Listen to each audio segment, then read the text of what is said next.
Hi, I'm Miscellaneous Stories, and this is the movie Caught Stealing. After agreeing to look after a cat-sitting thug, a man named Hank suddenly finds himself in the middle of a bloody massacre involving various gangs. They all want something from him, but Hank himself doesn't understand what. The film begins in 1998 in New York City. Hank works at a bar called Opala, once the terror of baseball, now just a bartender with failing health and a failing athletic career. He's cleaning the place after closing, when his friend Yvonne, a paramedic who's off duty, visits. The couple returns home, where they meet a punk. He's flying to London because his father is ill, and asks Hank to foster his cat, Buddy, who bites. He's brought Buddy's favorite litter box with him. The bartender agrees, even though he doesn't like cats. He doesn't like feeling like the slave of a furry shaggy generator of fur, rather than the pinnacle of evolution. As soon as Yvonne leaves in the morning, Hank notices that his cat's stomach is demanding sacrifice. He goes to Raz's apartment to pick up some food, when two unpleasant guys, Alexei and Pavel, appear on the landing. They're looking for Raz, and judging by their expressions, it's not to discuss the Sex Pistols. One word leads to another, and the visitors beat Hank up. When they leave, he lies like a moth-eaten rag in a pool of his own urine mixed with blood.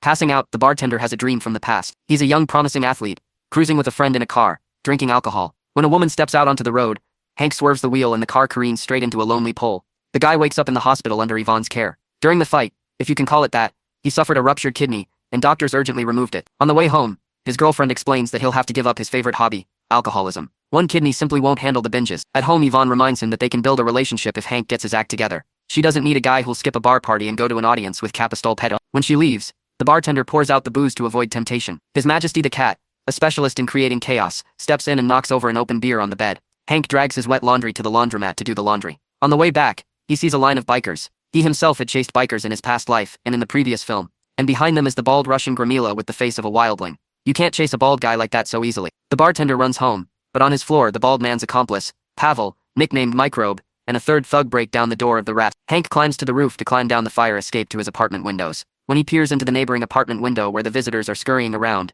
Microbe nearly shoots him. The bartender hurriedly climbs out his window, nearly falling in the process. When Hank calls the police, narcotics detective Roman arrives with the patrol officers. The woman explains to Hank that the neighbor was selling illegal drugs before doing two things, foolishly abandoning his accomplices and running away to avoid them. The thugs were looking for him, and Hank got caught in the crossfire. The detective warns the guy that even more dangerous men are hunting the Raz, the Hasidic Drucker brothers. The woman warns him to call her, if he sees them. Later, Hank notices that the poop and Buddy in the litter box are fake.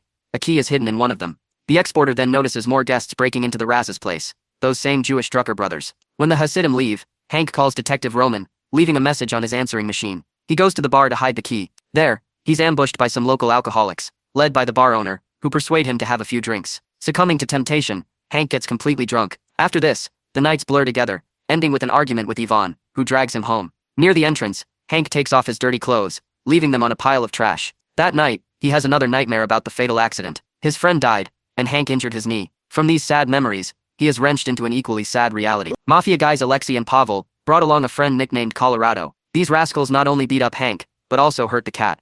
The cat hides under the cabinet. Colorado threatens its owner with a gun to force him to tell them he left it for him. The bartender admits he found the key hidden in the tray, but lost it during a night of drinking, and has no memory of where it was. To refresh his memory without a thermorectal cryptanalyzer, Alexei uses pliers to remove the staples from the incision left after his kidney removal, the result of their previous encounter. The intense interrogation is interrupted by a knock on the door from a neighbor on the landing, disgruntled by the noise. When Microbe opens the door to scare him off, he flees. Colorado, fearing he'll call the police, suggests they run away. He finally threatens Hank with the death of everyone he cares about if he doesn't find the key soon, and return it to them, and to avoid calling the police. This isn't a lost and found. Hank goes to Yvonne to ask for help, looking after the cat injured by the bandits, and mending the damaged incision. She suggests calling the police, but the bartender is wary of making matters worse. That evening, he tries to reach the bar owner from a payphone, when he notices the Hasidic brothers, politely inviting him in for a chat. Recalling his athletic past, Hank puts on a masterclass in cross-country escape. The Jews give chase, but the guy manages to escape through shops and back streets, leaving them high and dry.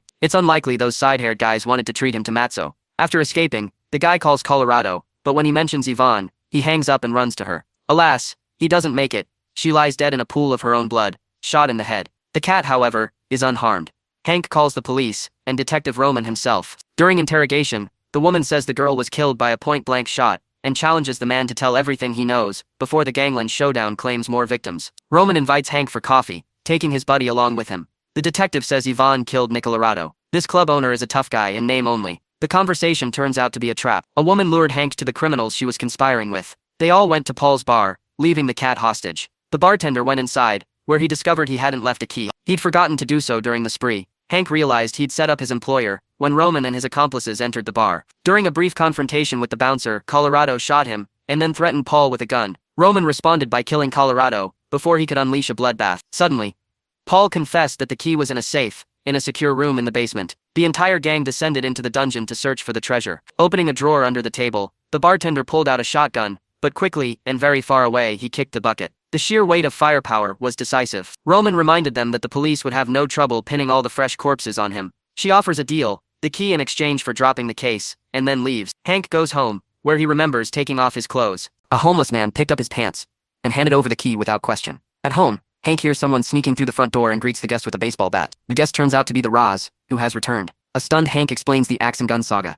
And then they go to the punk's stash. On the way, the Roz explains that he used to deal with the Drucker brothers a long time ago, selling drugs. They recently contacted each other and offered to sell a large shipment. When Detective Roman arrested the Roz, he wanted to turn in the Hasidim to negotiate his freedom. It turned out that the policewoman herself owed money to the crime bosses. Then they devised a plan to sell drugs in Colorado nightclubs, for which they hired bald thugs. The deal worked. The money was kept by the Roz, who acted as an accountant. The gang was supposed to split the profits the day the punk's father fell ill. Dropping everything, he flew home, losing contact. His accomplices, thinking he'd screwed them, came to his house. That's when Hank got involved. Roz keeps over $4 million in cash in his vault. A satisfied Hank wants to tell Roman he's found the money, but Punk decides to play it safe. Figuring his colleagues in the dangerous business will kill him for such a blunder, Roz decides to take the money and run. This time, for real, he threatens Hank with a gun, seizes the opportunity, knocks him down, and hits him on the head. Convinced that Punk's brains are gone, and he's not in danger of a concussion, the bartender calls Roman to set up a meeting and exchange the cash for the cat. He's become quite attached to it. Together with the awakened Roz, they arrive at the agreed-upon location,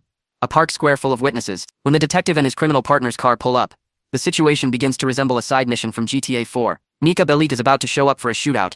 The punk will take the gangsters to the money, and everyone will be happy, but he doesn't like the outcome. After breaking free, he attacks the microbe, takes the machine gun, and shoots Alexei, then retreats to the car. Cat bites Roman to escape, and runs to Hank. As he flees, Roz says that Roman killed Yvonne with a point-blank shot, just like Colorado. The detective rams the car, initiating a chase through the park. Spotting an ice cream van, Hank slams on the handbrake, letting the pursuers pass. Losing control, they crash, allowing the fugitives to escape. The blows to Roz's head cause him to become ill, and he loses consciousness. Hank, who hasn't driven since the previous accident, drags him to the nearest subway to lose himself in the crowd. Climbing aboard, they watch the doors close on their pursuers. On the way, Roz asks his friend to take care of Bud, and loses his spirit. The blows to his head have belatedly taken their toll. Hank gets out and goes to the beach, where he spends the entire night brooding. In the morning, he will receive a call from the detective. Roman gives the boy's mother's home address, threatening to kill her if he doesn't return the money. The policewoman gives him a time and place to meet. Then a plan forms in the boy's head. First, he calls his mother to ask her to leave the house for a while. Then he recalls the timeless classic,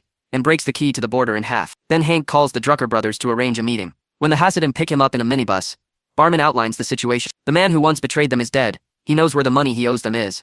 But Detective Roman has the key to the vault. If the brothers take it, shooting the cop along the way, Hank will gladly show them the way to the money. After discussing on Ivrita whether to trust him or kill him, the Drucker brothers agree. He and Detective Roman have irreconcilable ideological differences. Upon arrival, the Jews tie Barman in his weight to the steering wheel, and armed, go to confront him. The Hasidim begin shooting right at the entrance, eliminating the security guards. Inside the establishment, they will fire at anyone armed or anti-Semitic. Hearing the gunfire, Roman decides to make a quick getaway. In the car, Hank uses the cigarette lighter to break the zip tie. He sees the detective running in one direction, while the brothers pursue her in another. Barman runs after the corrupt cop, simultaneously stealing a baseball game from some kids playing in the street. In an alley, the microbe, Pavel, attacks him. Hank suggests settling the matter man-to-man, with his fists. However, without the support of a fellow fighter, the microbe only has enough for 2 missed shots. After knocking Pavel out, Barman runs on. The cunning Roman outflanks him. Hank manages to knock the gun away, but he can't handle it in hand-to-hand combat. The woman proves more powerful than the microbe, and gives her a beating herself. After piercing her leg with a broken bat,